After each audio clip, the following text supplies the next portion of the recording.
Bérangère Bonte. La famine dans plusieurs pays d'Afrique. On vous en a parlé plusieurs fois ici. Une partie du Soudan, notamment, s'est officiellement déclarée en famine au mois de février. Une famine de la main de l'homme. C'est la guerre civile, en effet, qui fait basculer des pans entiers de la population. Et c'est l'enquête du 8h.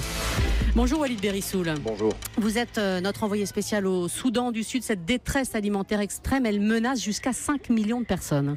Oui, comme le petit Djabir rencontré dans un camp de déplacés, sauvé in extremis de la famine. Cet enfant de 5 ans tient à peine sur ses jambes, mais retrouve peu à peu l'appétit en mâchant une petite pâte de cacahuète ultra nutritive dans les jupes de sa mère, Rosette Hassan, qui observe ses progrès et repense à tout ce qu'ils ont dû traverser. Les combats nous ont fait fuir de chez nous. Pour rejoindre ce camp, on a marché 1 mois et demi dans la brousse. On ne pouvait se déplacer que la nuit. La journée, c'était beaucoup trop dangereux à cause des tirs et des animaux sauvages. Et pour manger, tout ce qu'on pouvait trouver, c'était des feuilles d'arbres et parfois des citrouilles. J'ai vu beaucoup de gens mourir, surtout des enfants. À chaque fois, c'est la faim qui les a tués.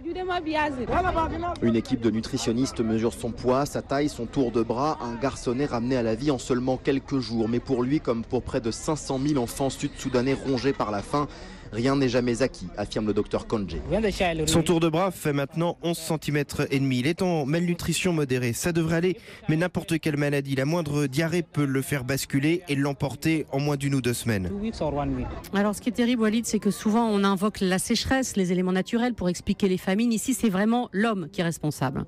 Exactement. Depuis son indépendance du Soudan en 2011, le plus jeune État du monde est en guerre civile perpétuelle. Le président actuel et son ancien bras droit se battent pour le partage du pouvoir et la faim est utilisée comme une arme. La plupart des réfugiés que j'ai rencontrés sont des fermiers pillés par des groupes armés qui pour certains n'ont pas été payés depuis des mois. Alors ils ont débarqué un jour dans mon village, raconte ce grand-père. Ils ont d'abord abattu un enfant juste à côté de chez moi. J'ai commencé à courir en laissant ma maison derrière moi. Et eux, ils ont brûlé toutes mes récoltes et ma propriété. Ils ont pris mes chèvres. La seule chose que j'ai pu emporter, c'est ma vie et ma sécurité. Maintenant, je reçois 2 kilos d'aide alimentaire pour une famille de 10. On ne fait plus qu'un repas par jour. Entre des toiles déchirées sous lesquelles des familles se protègent du soleil et de la poussière, John, un humanitaire sud-soudanais, compte les nouveaux arrivés. La population du camp qui fuit les campagnes a doublé en 2 semaines. Cette année, tous ces gens ne pourront pas planter leurs graines parce qu'ils fuient les combats. Donc l'année prochaine, la production agricole va s'effondrer et là, il y aura la famine partout. Bon mais Walid, quelle solution? Est-ce que cette famine peut être jugulée par l'aide internationale? En tout cas, c'est un balai incessant à l'aéroport entre les carcasses d'avions éventrés, des hélicoptères de l'ONU et des tonnes de cargaisons alimentaires sont positionnées sur le tarmac. Des largages depuis les airs sont prévus parce que la saison des pluies dans quelques jours va rendre la majorité du pays inaccessible par les pistes et compliquer davantage cette course contre la montre. L'enquête du 8h signée ce matin Walid Berissoul au sud du Soudan pour Europe 1.